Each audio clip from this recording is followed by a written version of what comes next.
Assalamualaikum warahmatullahi wabarakatuh. Perkenalkan, kami dari kelompok 11. Di sini kami akan mempresentasikan mengenai menyusun berita olahraga. Sebelumnya, perkenalkan, nama saya Erna Sari Gusmawati dengan NPM 225030023. Perkenalkan, nama saya Zahra Fadila Rahman dengan NPM 2250300031.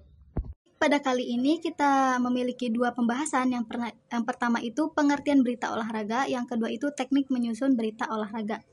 Yang pertama, pengertian olahraga akan disampaikan oleh saya sendiri. Pengertian berita olahraga, berita dapat didefinisikan sebagai informasi baru tentang kejadian yang baru, penting dan bermakna, yang berpengaruh pada para pendengarnya, serta relevan dan layak dinikmati oleh mereka. Menurut Helena 2007, berita olahraga merupakan salah satu berita yang memiliki rating pengakses cukup tinggi. Berita olahraga memiliki berbagai cabang seperti bola, raket, voli, balap, dan lain-lainnya. Karena itu, berita olahraga memerlukan pengelompokan berita. Materi yang kedua yaitu teknik menyusun berita olahraga. Yang pertama itu memahami struktur berita olahraga. Tentunya sebelum kita membuat berita olahraga, kita harus mengetahui terlebih dahulu struktur berita olahraga tersebut. Yang pertama itu ada judul berita. Yang kedua itu ada lead yang memegang peran vital dalam memberikan ringkasan cepat tentang berita. Lead seharusnya menjawab pertanyaan dasar seperti siapa, apa, kapan, di mana, dan mengapa, atau kerap dengan pertanyaan 5W dan 1H. Untuk menyusun lead yang padat dan informatif akan memberikan pembaca gambaran awal yang jelas mengenai berita olahraga yang disajikan.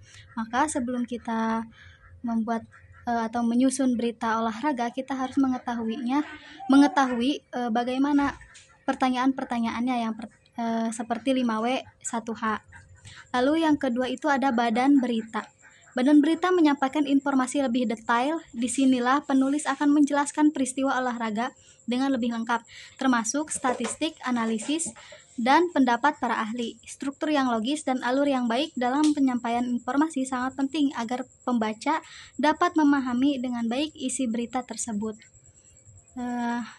Materi selanjutnya akan dibahas oleh rekan saya. Yang terakhir ada penutup. Penutup berfungsi untuk merangkum berita dan memberikan gambaran mengenai dampak dari peristiwa yang dilaporkan. Penutup juga bisa berisi informasi tambahan seperti prediksi untuk pertandingan selanjutnya atau pernyataan dari para pemain atau pelatih.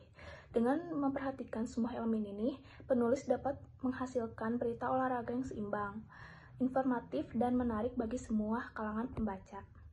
Selanjutnya ada teknik pengumpulan data dan sumber berita. Yang pertama ada pengumpulan data. Pengumpulan data yang relevan dan akurat merupakan langkah krusial. Informasi yang diperoleh akan sangat mempengaruhi kualitas berita yang akan disampaikan kepada pembaca. Yang kedua, menciptakan gaya penulisan yang menarik. Menggunakan gaya penulisan yang menarik dalam berita olahraga adalah kunci untuk menarik perhatian pembaca. Gaya tersebut harus mencerminkan dinamika dan energi yang seringkali ditampilkan dalam acara olahraga. Yang ketiga ada menggunakan bahasa yang tepat. Menggunakan bahasa yang tepat merupakan elemen fundamental yang tidak dapat diabaikan. Bahasa yang digunakan harus mencerminkan keakuratan serta kenyamanan bagi pembaca yang ingin memahami suatu peristiwa olahraga. Yang keempat ada mengintegrasi media sosial dalam penulisan. Dalam era informasi yang serba cepat saat ini, integrasi media sosial dalam penulisan berita olahraga menjadi berita yang sangat penting. Platform seperti Twitter, Instagram, dan Facebook bukan hanya berfungsi sebagai alat promosi, tetapi juga sebagai sumber informasi yang sangat efektif. Kesimpulannya adalah berita olahraga adalah informasi mengenai kejadian di dunia atletik yang disajikan untuk menghubungkan penggemar dengan olahraga, memberikan wawasan, serta mempererat komunitas penggemar. Penulisan berita olahraga membutuhkan struktur yang terdiri dari judul yang menarik, lead informatif, badan berita, dan yang mendetail, dan penutup yang merangkum berita. Mungkin itu saja pemaparan dari kelompok kami, kurang lebihnya kami mohon maaf. Wassalamualaikum warahmatullahi wabarakatuh.